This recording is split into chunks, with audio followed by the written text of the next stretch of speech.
You're listening to Three Kitchens Podcast, hosted by Aaron Walker and Heather Dyer. Tune in weekly to get inspired and make good food.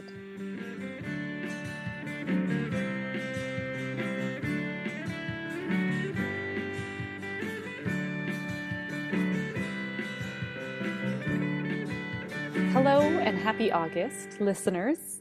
This is Aaron Walker and me. I'm Heather Dyer. It's the time of year here. We're wrapping up the summer. Here in our part of the world, kids are getting ready to go back to school, which means parents like us are getting ready to do the dreaded chore of packing lunches. Yeah. And it's not just for school. Maybe you go to an office and you pack. I used to take a lunch to the office. That's the number one way to cut food costs, is not to eat out at lunch when you're working an office job. Packing a lunch is a smart idea, and it doesn't have to be leftovers in a Tupperware that you heat up in the office microwave and everyone's like, ugh, what are you eating? Yeah, there are so many good things that you can pack in your lunch where people will be like, damn, I want to eat that. And so much of the stuff that you buy when you're eating out, it's like, you could make that.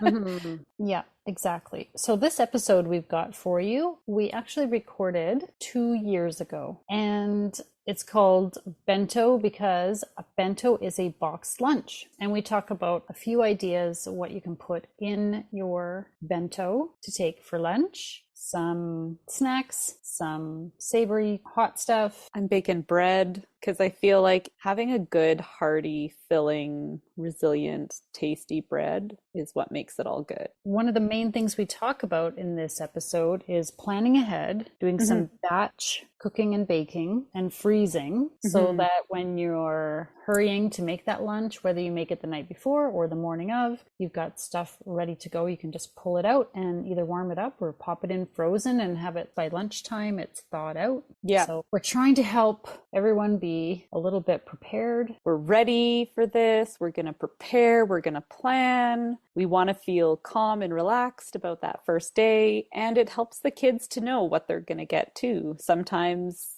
that can be a point of anxiety for the kids, being like, oh my God, what's going to be in my lunch? What am I going to eat? And so having them know that they've got some pumpkin spice donuts coming.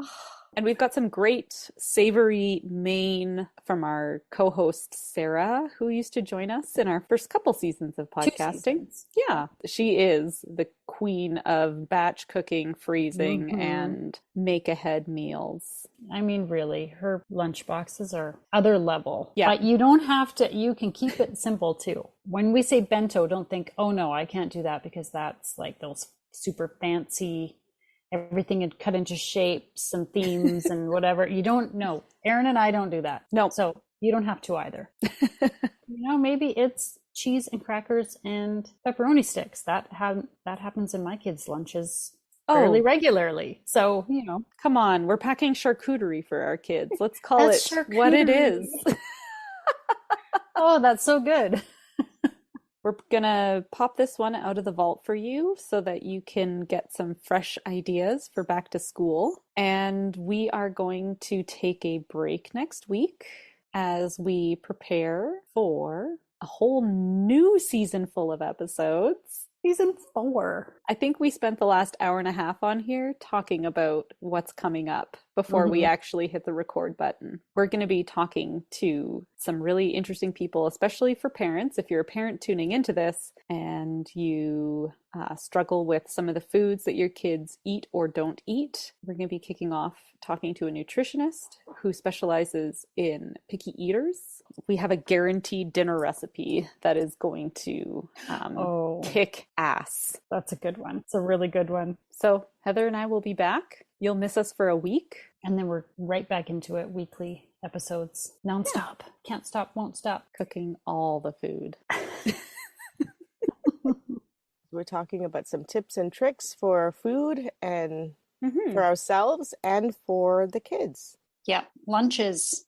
It's something we always hate. Like at the end of school year, we're like, thank God we don't have to do lunches for 2 whole months. Because I always joke and say lunch is a 4-letter word. So Sarah, you always call your lunches a bento. or a bento box. You've got all these bento boxes for lunch kits. I have a problem. I have a whole shelf of different But kinds they've of bento really like boxes. popped up more so in the grocery store too. Like now I notice Yes. there's so much more out there. So Yeah. what makes And a bento a bento, Sarah? bento simply means a packed meal. That's it. So like a lunchbox, like a lunch to take out of the house and eat somewhere else. And so a bento box is just a lunch box. Oh. And that's as simple as it gets. And of course, you know, it can get more complicated if you see what some people do with their bento boxes, you know, depending on what it's inspired by and how it's packed. They're called different kinds of bentos. So certain bentos are traditional, and then some are inspired by landscapes. So you'll see a lot of like, it looks like trees and flowers, and then some are really cutesy bentos, and we're not getting into all that stuff today, but... Are you going to be using your food tweezers in this episode, Oh, Sarah? yes, of course. Oh, good. Excellent. Oh, boy. It makes me think of, remember that video that was going around, or maybe there was more than one, I don't know, for a while, where it's like the side by side and there's a dad in like a robe and he's trying to follow along with the woman packing her bento. Like he's looking at it like she's completely insane, and he's throwing in like his, what is that little Lunchable made cheese and crackers. A celery stick, like he just throws it right into the bag. Like, I've had it. I can't keep up. You see those things and you think, wow, like I wish I could have, like, if you saw Sarah's kids' lunches, you would think, wow, I bet my kids would love a lunch like that, but they're not getting it. Like they might get the celery stick. Yeah, exactly. The lunch prep can be daunting. Yeah. Oh, there's my bread beeping. She's baking bread right now. She's got to run and get it out of the oven. Yeah, it's timely. Yeah. Well, you know, I'm always making this bread. So. Well, why don't we start with talking about your bread? Because that was one thing you wanted to talk about. Okay. Well, you know, I just popped my bread out of the oven. Yes. How did it go there? How does it look? It's hot. My house smells like fresh baked bread, but it's something that I have now done consistently for the last 5 years. Longer, for sure, because I remember the time I met you and you were making it then. And I was still making it then. So I wouldn't keep doing this and making this bread if it took too much effort. As long as you give yourself that time where it sits, it takes almost nothing to do. Is it an overnight rest? Like, do you make it the night before? Yeah. It is. It is one of my favorite chefs. I'm now at stalker level on Facebook with him because it says I'm a top fan, and I'm like, whoa, time to back off. I don't know what that means, and that makes me a little bit nervous. So I'm, you know, trying to like and comment less on his stuff. But so he's a Canadian chef named Michael Smith. And you've met him. I was starstruck and super excited about that. I used to watch him on Food Network. He does a lot of cooking with fire, which, you know, is, you know, right up there on my favorite things. So his recipe in his cookbook, Back to Basics from 2013, he has a heritage bread that is no-knead, super simple overnight bread. Right. He says you could make the dough in 60 seconds, skip the hassle of kneading, and just let it sit overnight. Is it really 60 seconds, would you say? You know, if you've got all your stuff out, it is like measure, dump, measure, stir, done. Yeah. Okay.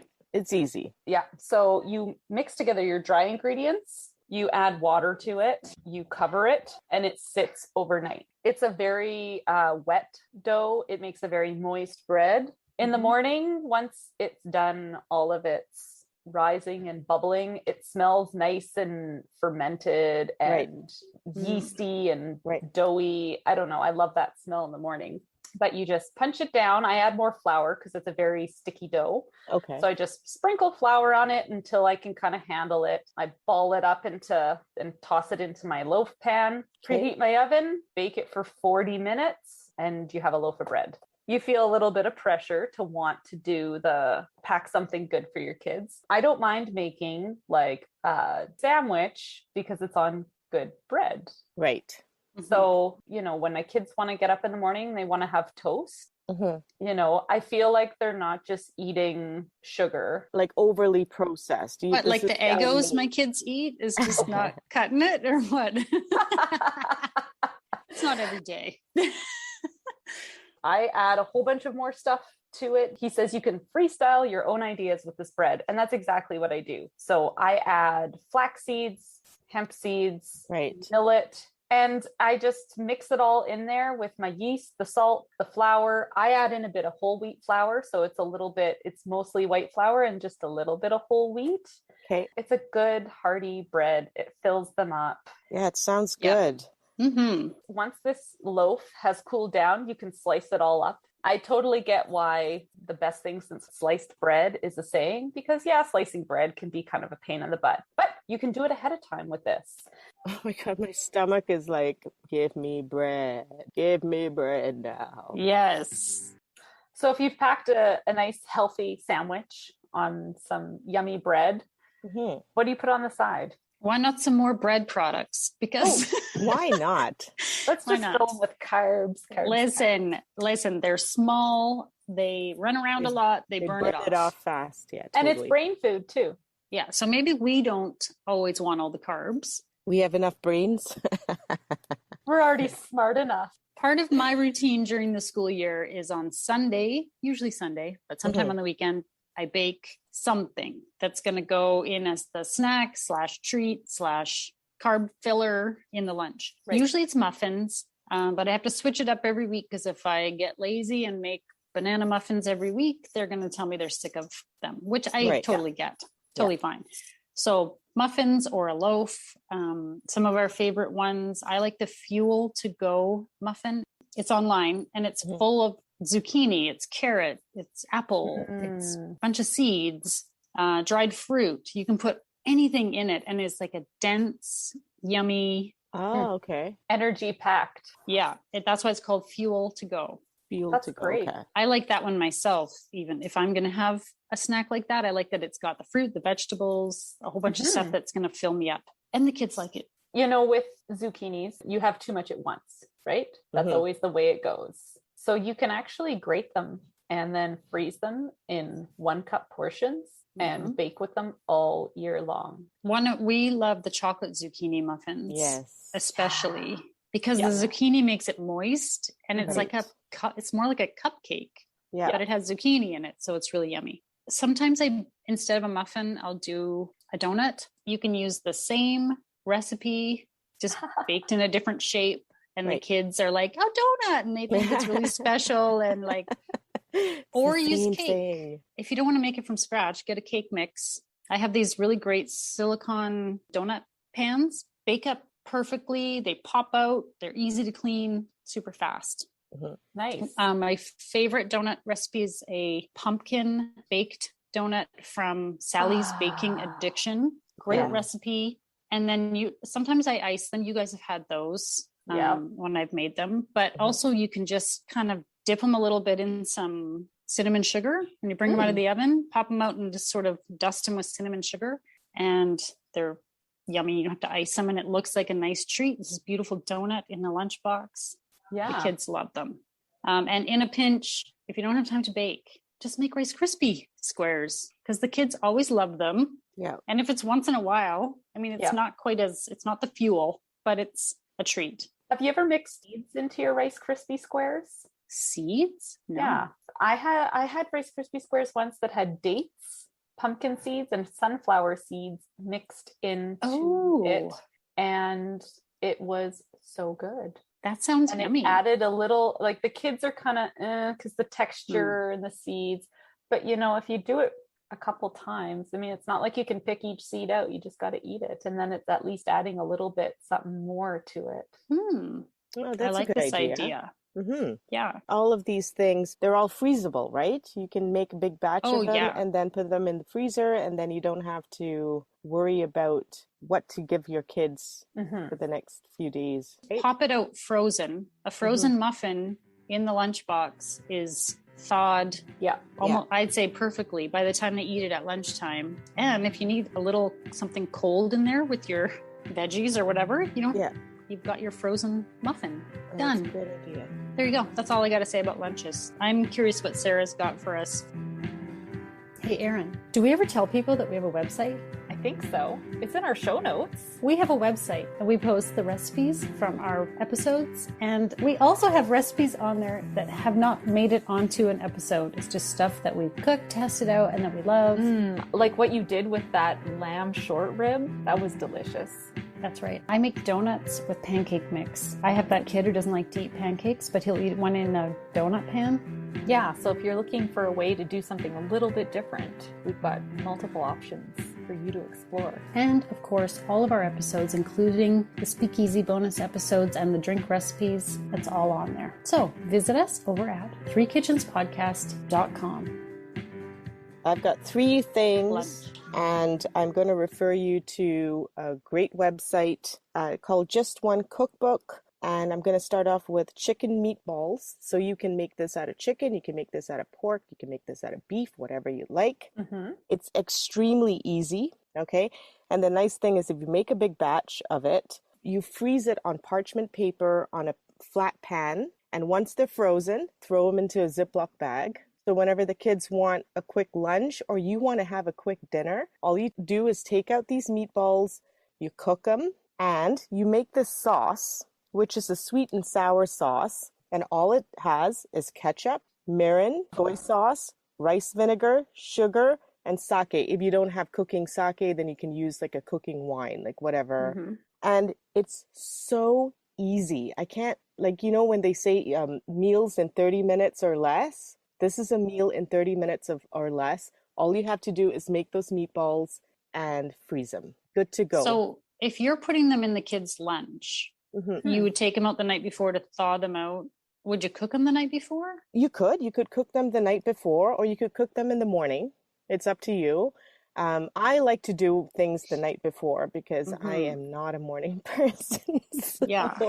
And so then I just cook them and I cool them down and I put them in the fridge. And all you can do is then warm them up in the morning if you'd like in the microwave or whatnot.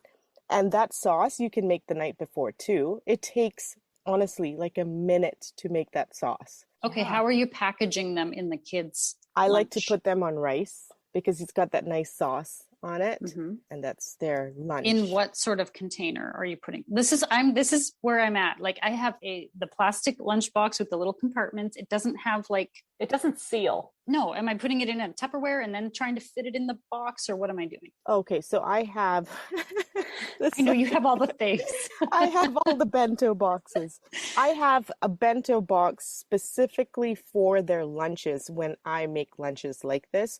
Because there's sauce in it and because there are different aspects in it, I don't like my bento to move. I like them to open it and it be pretty inside. I've got some, issues. No, it's fine. It's fine. Yeah. So I have specific lunch boxes that are small enough for just one meal, and then their snack is packed separately. In that case, I also do have containers like you do, Heather, for different kinds of meals, right? But for those rice meals, that's how I like to pack them. So it's not like a thermos container that keeps it warm or anything like that. I don't bother with those things. By the time lunch comes around, it's going to be room temperature food. Great idea. The tip I have for meatballs is have a little ice cream scoop, like the smaller ones. Yes. And then you just start popping. Like it takes no time to do this. And like you would be so happy you put the time into making a big batch of this, right? Because it's so simple. Okay, I just before you move on, I have one little suggestion. One thing I've done in the past is make sausage rolls using puff pastry that you buy, the frozen puff pastry. Yeah. I'm thinking you could wrap your meatball first. You'd wrap it up like you would a sausage roll, put your meatball in your puff pastry, bake it. Would you freeze it before you baked it or after you baked it? After you baked it. That's what I did with the sausage rolls. Okay. And those transported well. And I'm just thinking like a tasty meatball in a little puff pastry would be really yummy. I'm going to do that. Ooh, thank you. I like that idea. Variety. It's a spice of life, ladies. That's right. My next one is dumplings, people. We love Sarah's dumplings. Okay. I usually have like 5 different kinds of dumplings made and frozen in my freezer because that is one of the easiest zhuzh up amazing meals that I produce in, again, less than 30 minutes because I put the effort into it before. Yeah. Again, I'm going to refer you to justonecookbook.com, gyoza, Gyoza. They're Japanese pot stickers, so the pan fried. I make massive batches of this. And here's the fun part of dumplings. Put whatever you want into it. Yeah. You can do the traditional stuff or you can do whatever you'd like. But once you put them on a parchment paper on that pan, freeze them. Okay. And once they're frozen, again, throw them into a Ziploc bag and they're ready to go. And then the third one that I think has been a lifesaver for me is a recipe called Jason's Grandma's 2-Hour Buns on dinnerwithjulie.com. And I, the novice bread maker, I've made this recipe a number of times as well. And it's like foolproof dinner roll. Totally. What I like to do with these dinner rolls is I stuff them. So I've stuffed them with meatballs. I've stuffed them with ham and cheese. I've stuffed them with whatever leftover stuff that I have, whatever you'd like, whatever your kids like. Yeah. Again, and then bake them, cool them down, and then I throw them again into a Ziploc bag. Again, so easy. You just take it out of that freezer, warm it up, throw it into their bento boxes. Yeah. And you've got, if you can just put that weekend away or some time away to make these 3 things, you've got lunches made for the next 2 weeks. I just also wanted to just quickly touch on this for our gluten sensitive friends. There is something called onigiris, and it's Onigiri. Look it up. Again, it's an extremely easy thing to make in the morning. All you have to do is have rice ready. You put the rice into a mold. You make a little hole in the mold. You put whatever filling you want into it, a little rice, more rice on top, press it, and you've got an absolutely delicious kind of rice sandwich, let's say, to go. Yes. And that's another really, like, there's so many easy recipes out there that I think sometimes we avoid because we've never made them before, and you'll be surprised at how easy they are. Even I have made those. I think with all those recipes, I think we're a little bit more prepared for back to school stuff. Yeah. And make it easy on yourself. And the key is prep. Yeah. Yeah. You know, if you have it written down for yourself as to what you're putting in that lunch, it's one less thing that needs to like ride on your brainwaves. There have been previous episodes where, Erin brought those empanadas from Francis. I love making big batches of those and freezing them. They are perfect for it. We've talked about bows. If you want to go down there, that is something that is, again, very freezable. Lots of things, guys. I just think make massive batches of them and freeze them, and you will be so thankful for that. Lots of options. Good luck until you run out of steam. You run out of steam in like February and you're like, fuck it. I'm just sending like Lunchables or whatever. I've never bought it, but I'm like, maybe I'll resort to that at some point. Something's got to give, right? But now we've got the time. We're gonna put the effort in and we're gonna hit the ground running. And now for the fine print. Join us over on the socials, Facebook, Instagram, and YouTube, and on our website at threekitchenspodcast.com. Remember, when you like, follow, subscribe, and leave a review, it helps more people find us. Thank you so much for listening. Can you make me some of those, Heather? Yes, I can. Yes, I can.